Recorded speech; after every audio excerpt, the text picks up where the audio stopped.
দেশ মুসলিম, এখানে যদি সংখ্যালঘু অন্য ধর্মের হিন্দু থাকে, বৌদ্ধ থাকে, তাদের রাইটের ব্যাপারে দেখেন ইসলাম কতটা ভয়ঙ্কর হুঁশিয়ারি দিয়েছে। আল্লাহ রাসূল সাল্লাল্লাহু আলাইহি ওয়াসাল্লাম বলেন যে কেউ যদি কোনো সংখ্যালঘুর উপর অত্যাচার করে, তার উপর জুলুম করে, সে যেটার প্রাপ্য এটা থেকে যদি কেউ বঞ্চিত করে, তাহলে কিয়ামতের ময়দানে আমি রাসূল সাল্লাল্লাহু আলাইহি ওয়াসাল্লাম তার পক্ষে, ওই মুসলিমের বিপক্ষে বাদী হয়ে আল্লাহর কোর্টে দাঁড়াবো।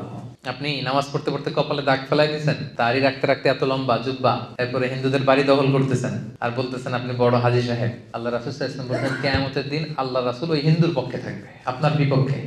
কথাটার ওজন খেয়াল করেন। আল্লাহ রাসূল সাল্লাল্লাহু আলাইহি ওয়াসাল্লাম বলেছেন তুমি মুসলিম হও, তুমি হাজী হও, তুমি যেটা হও, তোমার বিপক্ষে থাকবে আমার অবস্থান কিয়ামতের দিন।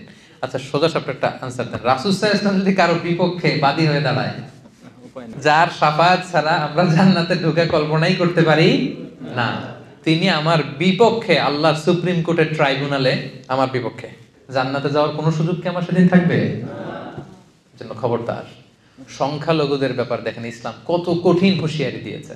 আমার হিন্দু ভাইরা, এই আলোচনা যদি কেউ আপনারা শুনেন, আপনাদের পক্ষে সে 1400 বছর আগে আপনাদের পক্ষে, আপনাদের রাইটসের জন্য, আপনাদের অধিকারের জন্য রাসূল সাল্লাল্লাহু আলাইহি ওয়াসাল্লাম লড়াই করেছেন।